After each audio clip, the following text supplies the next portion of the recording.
Employees of the government and the companies that agencies work with are both feeling the strain of this ongoing shutdown. Now, one industry group is asking congressional leaders to lessen the financial blow the best they can. Federal Drive host Terry Gerton spoke with Jim Carroll earlier this week, who is the executive director of the Professional Services Council. Despite being close to the record length of a partial government shutdown, but in the middle of that, PSC has recently written a letter to members of Congress. Tell us a little bit about that. Who did you write to first? Yeah, we really believe that in order for there to, get a resolution and get the government up and running, there needs to be a bipartisan, bicameral solution. And that's what we did. Our letter was addressed to all four leaders in both, so two in each chamber, to try to express not just the normal sort of, this is really hurting us, but to explain the impact to mission, the very real concern that what we are going to see are critical issues with mission success as this goes on.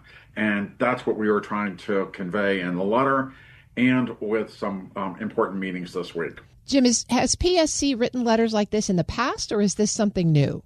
We've certainly written letters in the past and, tried to address significant issues, whether it is a lapse in appropriations or a couple other, issues that are, really need the resolution of the entire Congress. But what we're doing now is, PSC is very proactive. We lean into issues. And so, with this, we have followed up with, significant meetings on the Hill and a very significant meeting at the White House.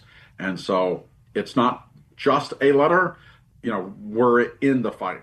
Jim, are there particular stories or cases that you are finding really resonate with the key leaders you're speaking to? I think the fact that our industry represents, close to $1 trillion in revenue, 1 million employees across the U.S., but really, it's the idea that everything, as I said, from some of the DoD, platform readiness to the NASA program and, the work that's being done on Artemis 2, the launch preparations there. At the FAA, it's the civilian pilot training that is being impacted. That could have long-term impacts. And as Secretary Duffy said a few days ago, this could have safety implications at the rate we're going. And so, those are some of the impacts that we're having, and when we bring those subjects up. And what is PSC's ask in these meetings? What do you want these leaders to do, and do you feel like you're getting traction with them? To go in reverse order, I do think we're getting traction, and I think, again, the idea is not just to reopen the government. Everyone wants that.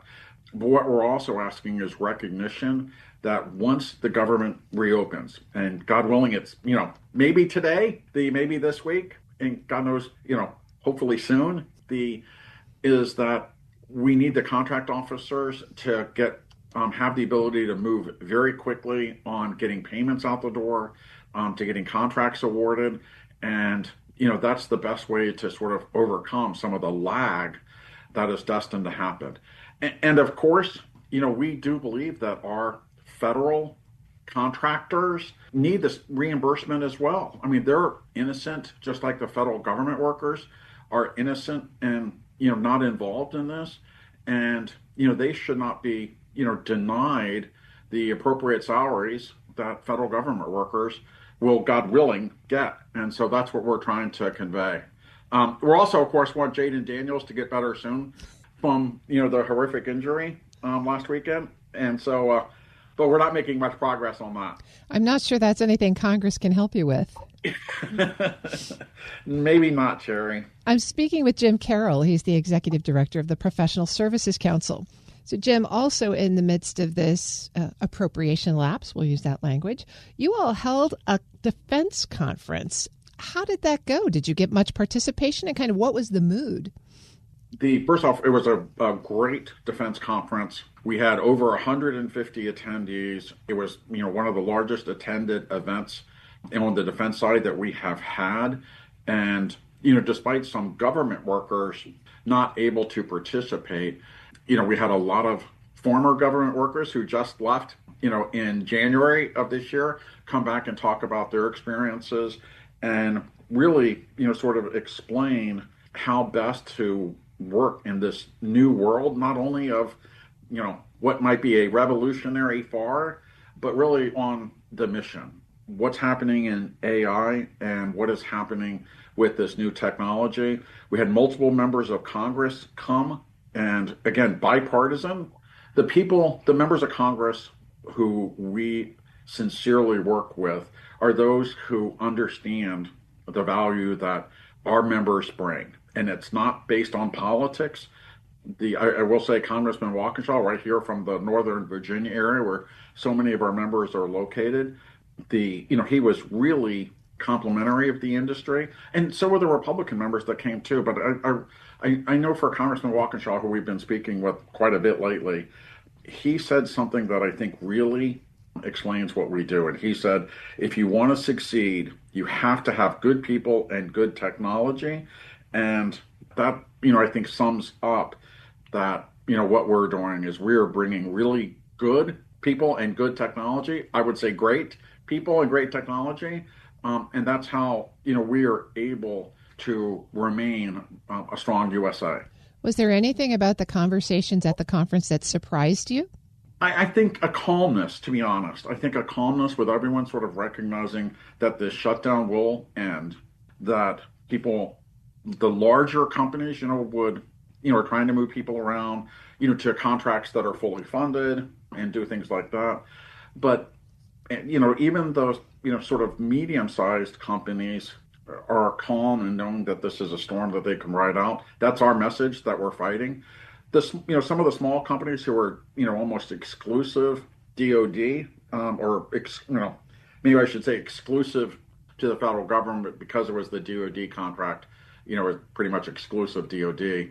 They're hurting and they're worried, but there's not a sense of panic. And Terry, maybe that's a reflection that this has been such a new world for the last 10, now 11 months, that they are used to, holding tight and they're resilient. And so I was, very pleased that they were able to understand and rely on us and their fellow members. We're so much stronger when we're together that, we're fighting, for the reimbursement and a quick start. Was there any consensus around the future of the defense sector and the defense industrial base? That, everyone does believe that the next 3 years and a few months, there will continue to be an emphasis on DOD and DHS. That one of the issues is, that we discussed was not only how AI is going to continue to change the landscape, but the power demands for AI are going to be a very real issue for everyone, including people who have nothing to do with the government, where there's so much of a energy requirement for these data centers, especially as we, get into AI, that, what will the impact be on the civilian population? We've heard, things such as, possible rolling brownouts in some parts, of the U.S. as this, pull continues of energy. There were some conversations, obviously, about the use of modular nuclear reactors, small ones that would pop up around the country, and the use of those to fund the technology from an energy perspective. And so that was a fascinating discussion as well, and just sort of a thought-provoking for the future.